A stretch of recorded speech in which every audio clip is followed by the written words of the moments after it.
Watch me interview a former special education teacher that started her journey in 1976. We're wasting time.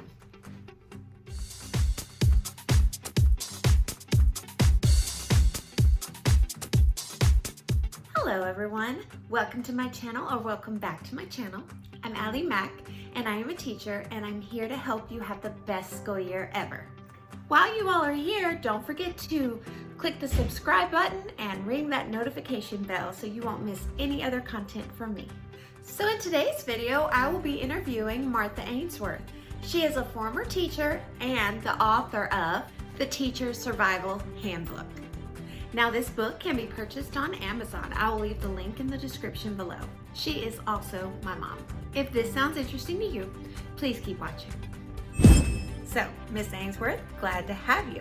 All right, my first question is, describe your background as an educator. The first year I taught was in 1976 to 1977 school year, and I taught upper elementary, all classes, and I was self-contained. The only time my students were with the regular students was on the playground at recess. And then the second semester of that year, they decided to place them in the regular lower classes of their grade in history and science. And the teachers were just great. They would send me worksheets and study guides and things like that. So when they were in my room, I would tutor them in these areas. And they just did really good. They were making A's and B's in regular class. And also I had one student, he was making the highest grade in the class most of the time. And one time he was out on the playground and he was playing softball and got out, and this other student said, "You old spec ed." And he said, "Well, I made higher than you on that test now, didn't I?" And so I thought that was great. And then the next year, the middle school principal wanted me to come teach at the middle school because they changed locations.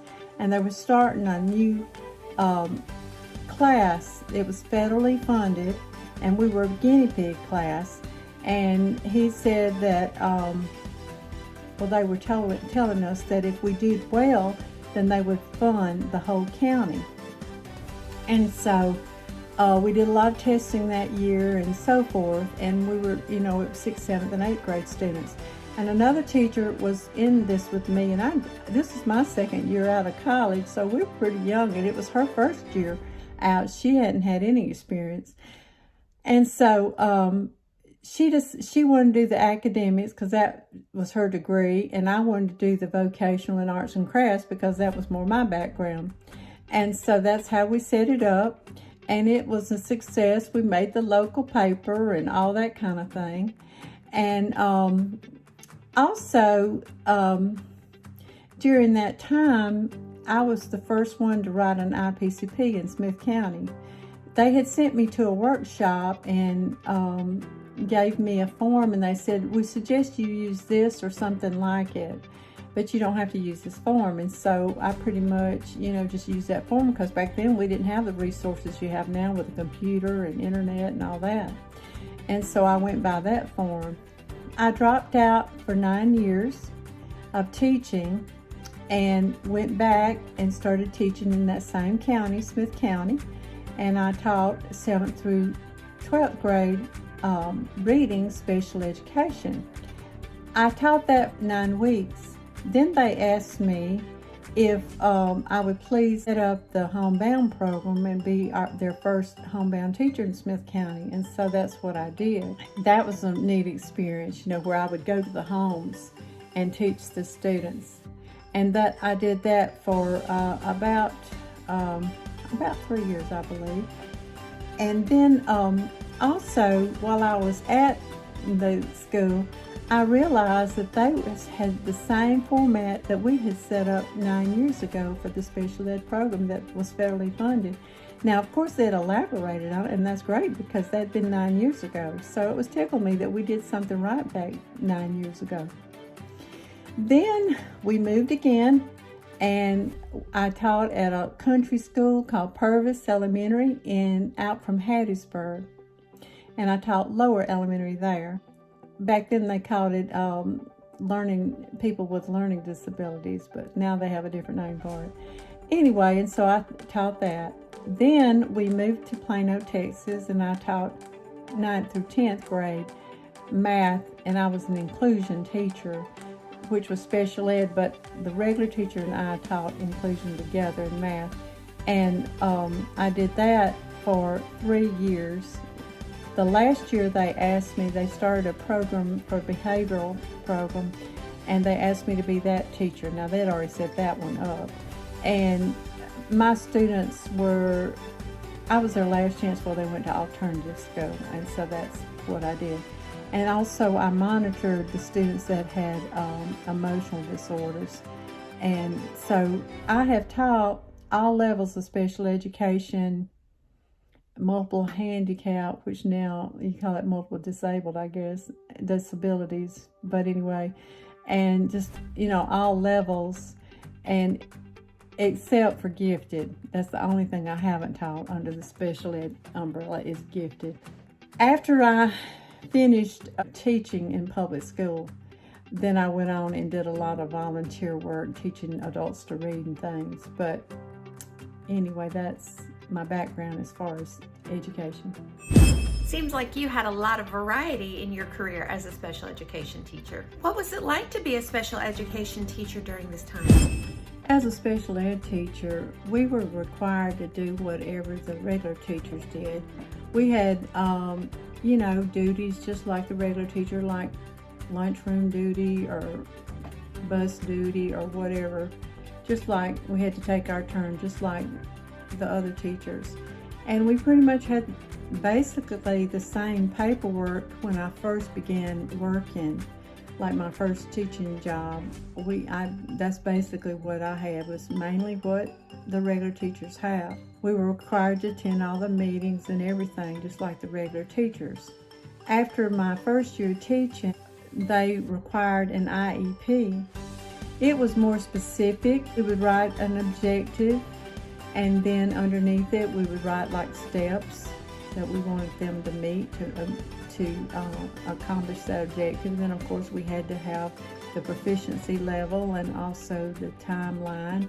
And then also it had a big area where you made comments later, every 9 weeks or every year or whatever, and you would make comments whether they met it in a summary. And that was for every student, of course, and for every objective. Again, you had that, and then you had the regular type teacher work. And what I found about that was that before I had to write all these IEPs and all this other stuff, man, I could come up with the most creative ideas for my students, and we would just learn so much, and it was fun and all that. And then after I started having to write IEPs, and also I was doing a federal grant program, I had to document a lot of that. It really took away my creativity time. I had to just mainly do the basics, and every now and then throw in a little fun stuff as far as being creative. And so, or I would think it up on the spot while I was teaching, that kind of thing. Had to be real spontaneous because I didn't have time to be creative outside of the classroom. One thing else that we special ed teachers had to do compared to other teachers was we had no textbook. I had to either make my own worksheets, or I had to pull and borrow from other teachers, and because I had students on all different levels in whatever subject, so it was really hard because they all had books and we didn't. So that made it hard. And of course we had to do lesson plans every week, just like the regular teachers did. Now, our students didn't move as fast as they did with academically, but we still had all different levels in a room, and so therefore you needed different materials. So that made it harder, planning and implementing a lesson. It sounds very similar to how it is today. Now, what was it like working with general education teachers during this time? Most of my teaching experience, I had great relationships with the other teachers. They were all so helpful with me and my students, and the attitude was that if the student does well, then we're both successful teachers, you know, and that was great because we had our focus on that student and we wanted best for that student. So I would say all in all, I had a real good relationship with teachers. Now when I moved to Texas, and it was inclusion where we were both in the classroom together, the math teacher and myself, I had some problems with that. I got along fine with the teachers, but they would not give me the materials in time for me to modify tests or work for my students, and that made it very hard on me. And they would tell me like 10 minutes before class, oh, by the way, we're having a quiz today. Well, that didn't give me enough time to modify the test for my students, and they were supposed to do that. And when they would have their math meetings, they wouldn't tell me when it was, so I wouldn't be able to be there. And the principal had told them, and the lead teacher had told them, you need to be sure and include her. But they didn't. And so it made it very hard for me. The way it would work best was the math teacher was up teaching, and then I would go around and help the students at their desk. And some of these teachers just thought I was a teacher's aide, I guess, because it was their room and I was going from room to room. I changed classes like the students did. And I think it was kind of a territorial thing.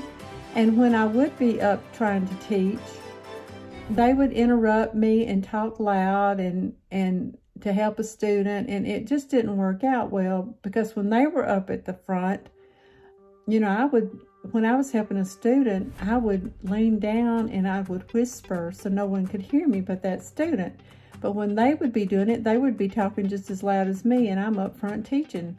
So it was hard. I had a hard time. I didn't have time to modify anything for my students because they wouldn't give me things beforehand. And I finally figured out a way for them to give me quizzes and tests before. We had students in our class that were not in the special ed program, but their test levels when they took the developmental tests were lower than average. So the regular teachers, were supposed to modify those students' tests. So I told the teachers, I said, look, I have to modify the tests for my students, so why don't you give me the test early and I'll modify it so your students can use it too. And when I said that, it was like, oh wow. So they made sure then that they would get it to me, because that way they didn't have to do it. And that's where I got around that.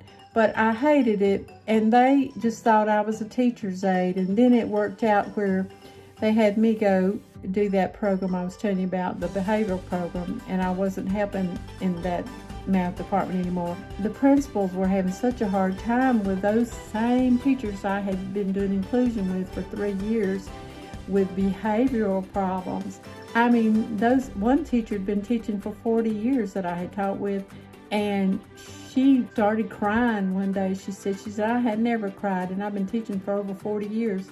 And anyway, long story short, what the deal was is when I was in the class, I would take care of all the behavior problems, and then of course I'd walk around and help the students at their desk.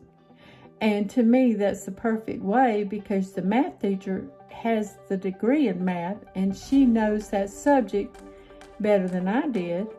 And then I was more an expert in the different methods and ways of teaching students. And so I helped at the desk and showed them a different way. If they didn't understand the way she explained it, then I showed it to them a different way. And then of course I took care of all the behavior problems. My attitude was, let me keep the behavior down so she can teach. And so when I hadn't been there for 3 years and she was used to me taking care of all the behaviors, she realized what I had been doing. It wasn't just a teacher's aide, because she had a teacher's aide in there with her. So I hated it, but you know, they didn't realize it, and so whatever. So that was not a real good experience as far as the teacher. Those two teachers did do what the principals wanted us to.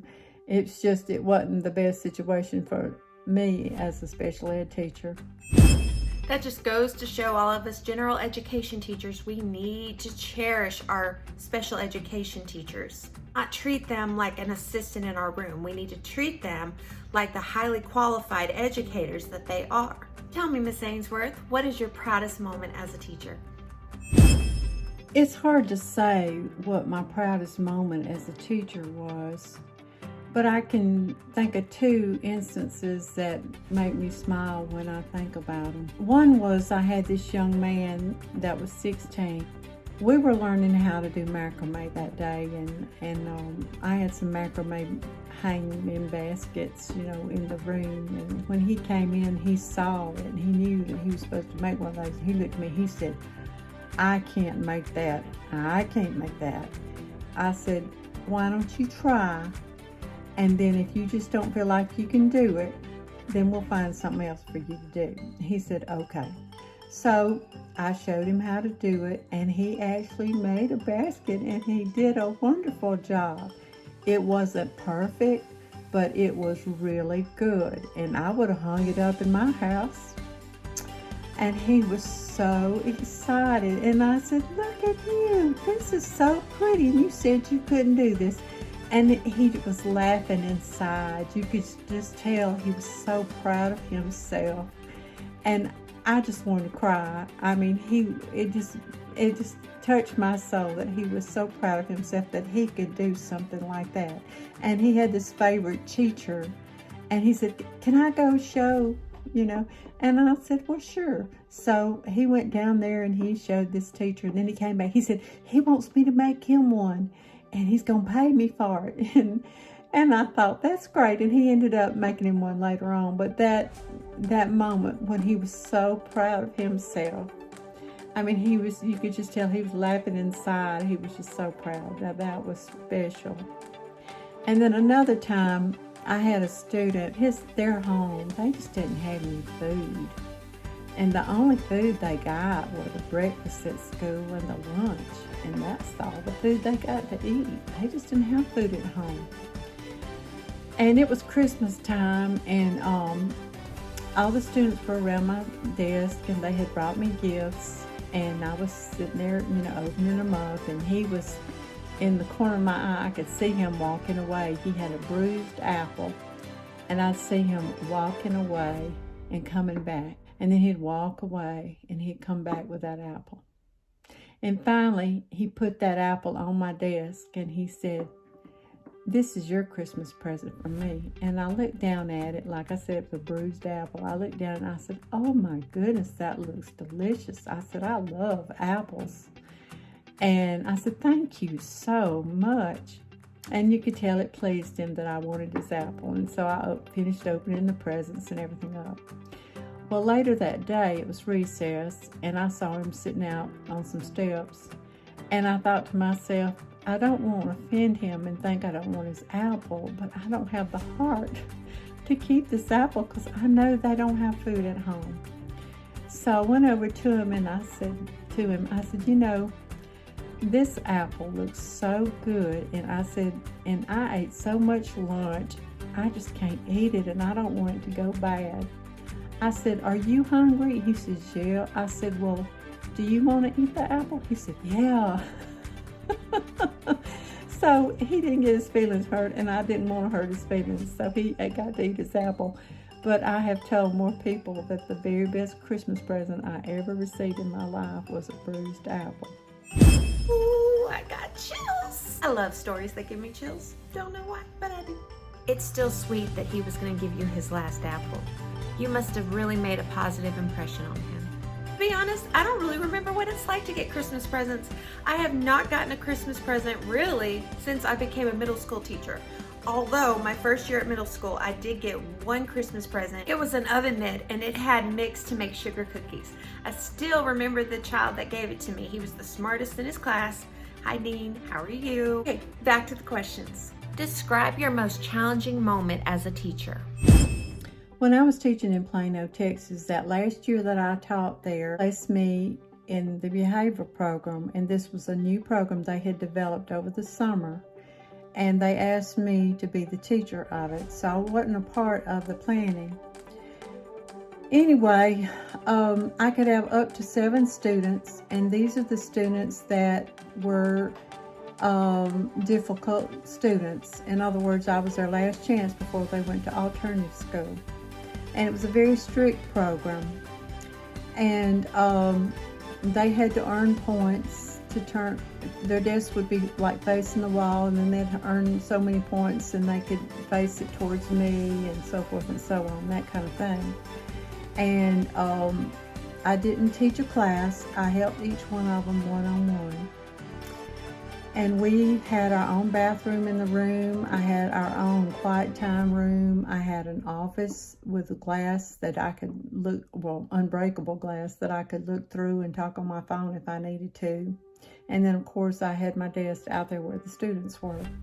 And also, I was to monitor, I think it was about 40 students that had emotional disturbances. But half of those another teacher would report on, but I was responsible for those students.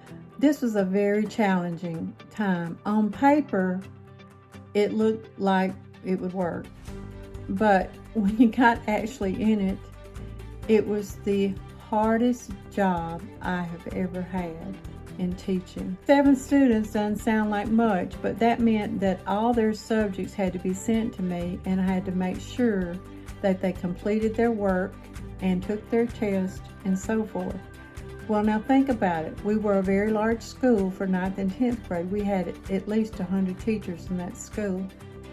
And think about it, you have 7 students, which doesn't sound like much. And I didn't always have 7, but that's the most I could have. And you think about it, at the time they were taking, I believe it was 8 subjects. Each one was taking 8 subjects, I believe. Well, if you say 8 times 7, that's 56 subjects. That's 56 teachers.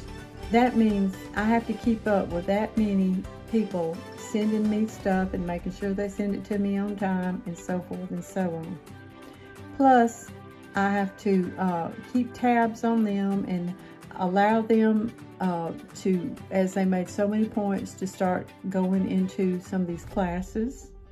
And then I always had to have documentation from the teacher. How did they do in the class? Are they doing okay? Did they show up? That kind of thing. And then, of course, I had to keep all that documented.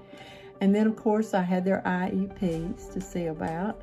And then also, and had to have meetings for them. And then also, you have administrators to deal with, and you have parents to deal with. Lots of parents. I had one mother that would come stay with me all day long and just act like her child was the only child in the world. And that child acted like she was the only child in the world. And I'm talking about 9th and 10th graders here. And it was very hard. The paperwork was tremendous.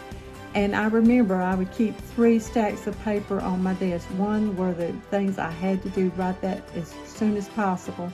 The second was I had to do soon, and the others I could get to one day. And a lot of times I didn't ever get to those. It was that bad. And the stacks were pretty high, especially ones I had to do right away. And so it was a really trying time. Now, the students and I, we did get along, and they did get some work done. The students and I got along great, really. We really did. But it was the parents and the teachers and the administrators. And I don't know if they thought we had some kind of magic wand or what, especially the teachers. But, I mean, it just doesn't happen, you know. And so, anyway, that was very challenging.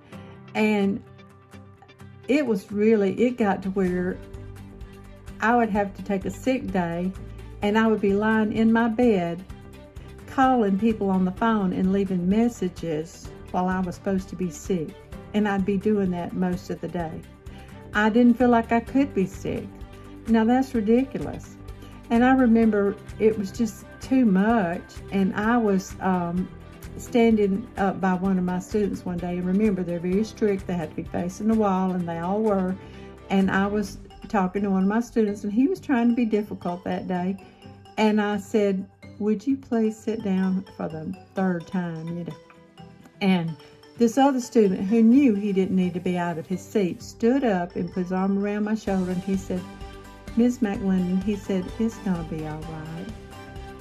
And I said, "Thank you." And he sat down, and I thought to myself, now, this was a tough boy. He would have been one of the last students I would have thought would have consoled me like that. And I thought, man, I must sound pretty pitiful for him to stand up and say that to me. And so I realized it was just getting to me. We had to move again in the February of that school year. And I moved. We moved to another state. My husband had gotten a new job, so we transferred. And really, I think the dear Lord was just taking care of me. I needed that because I was so burnt out. I was so burnt out. And that's why I left the teaching profession. That brings a whole new appreciation to those teachers that teach self-contained or behavior mod. I mean, I didn't even realize the workload they had. It just seems like they stay in a room all day and they have these same kids, but if you figure they have to teach each of those kids all different subjects and have to communicate with all those teachers, that's a lot of work. I hate that that is what caused you to leave the profession. But you did thrive in a lot of other places. Just a side note, I remember as a kid, when you volunteered to teach adults how to read, I remember you telling me stories. I remember we even got to go to a Chinese New Year where they didn't have egg rolls and cranberry goons. Chinese food is way different than the way us Americans have it. And I remember some of your adult students stopping you and just really talking about how much you impacted their life so they could read because of you. And even though you left public school, you still seem to teach in other ways. So anyway, let me get on before I cry. Tell me about your fondest memory of a former student. I was teaching homebound students, and I had a student that was 16, and he had never been to school before, and he was very capable of making it in a special ed program at the public school. But his parents did not want him to go, and so therefore he had never been to school. He was probably what you would call a mild level of intellectual disability. Anyway, he was legally blind, and so he did not know how to do anything for himself. And so I was asking him questions about what he knew how to do, and physically he was fine. He told me that he could go in the kitchen and pour him a glass of water, and that was it. His father dressed him, his father brushed his teeth, his father brushed his hair, his father put his shoes on, and of course he could feed himself, but they put the food on the plate in front of him. So he didn't know how to do anything for himself. Now, he had had a teacher that came out and taught him math and reading, but other than that, he hadn't been taught anything else. Now, this young man was unique in the fact that he could spell any word you put in front of him, and he could call that word and pronounce it correctly. He was almost a savant in that area. But now, comprehension, he had no comprehension, very little. When he walked around the house, he could walk within 10 feet of his house by himself outside, but that was it. And anytime he went anywhere else, he would hold on to his father's elbow and they would walk. He never went anywhere, and if he did go in a restaurant, it was they would have him sit at the table and then they'd bring his food to him. So he and I taught him for 3 years, and I taught him for about 6 hours a week. And we got to be buddies, and he was just real special to me. And he just soaked everything up like a sponge. I taught him how to walk with a cane. I taught him how to read and have comprehension. and I taught him how to make himself a sandwich and just different things like that. self-help skills like that. And then I also taught him how to walk, exercising with that cane. So he and I would always go walking. We'd walk about a half mile or more every day, build up his stamina because he didn't walk anywhere, and he would walk with that cane.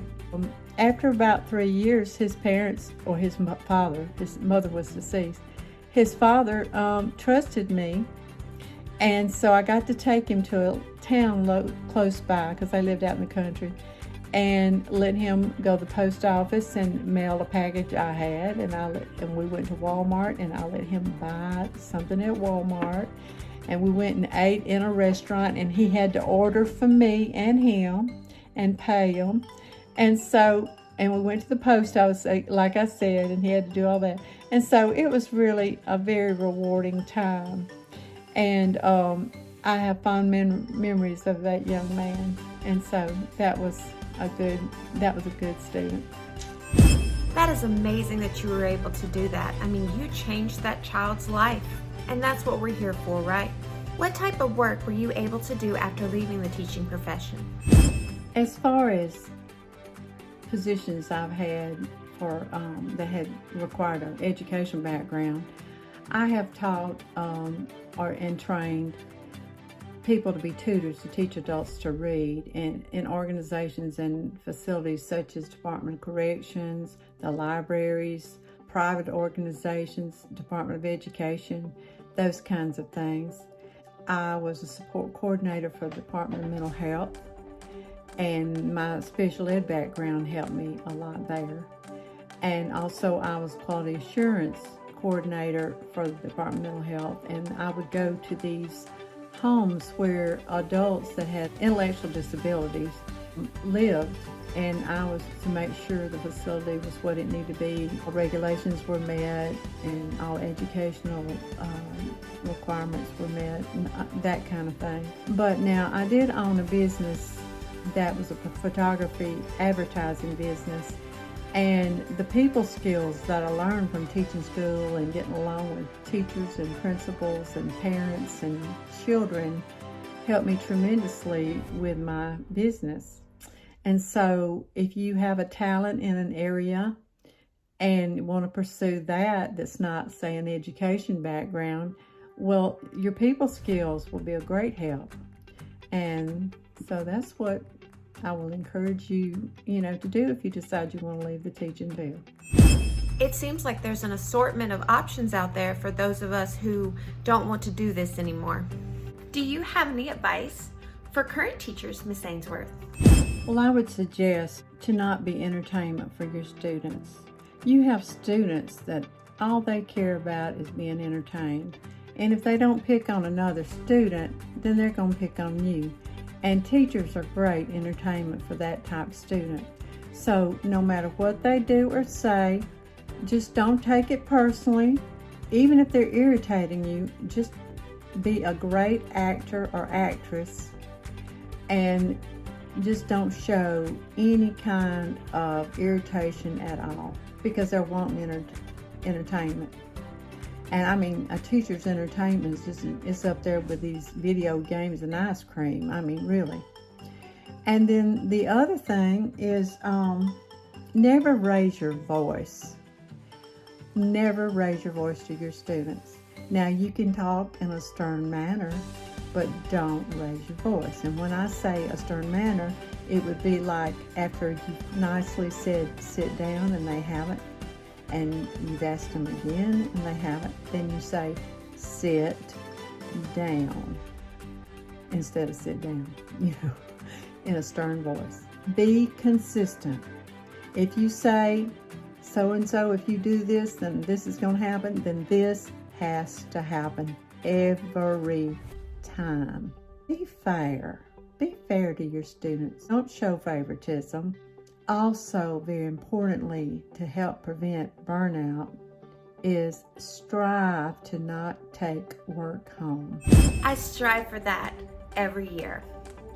Okay, Miss Ainsworth, thank you so much for taking your time and doing this interview for us. And I also want to thank everybody that watched this interview. And if you have not already, please follow the link I left in the description to purchase Miss Martha Ainsworth's book, The Teacher's Survival Handbook. It is brilliant. All right, that is it for this video. Thank you guys so much for watching. If you found this video helpful, entertaining, or informative, please like, share, and subscribe. Comment below the pencil emoji. And as always, you all have an amazing day, and I will see you in my next video. Goodbye.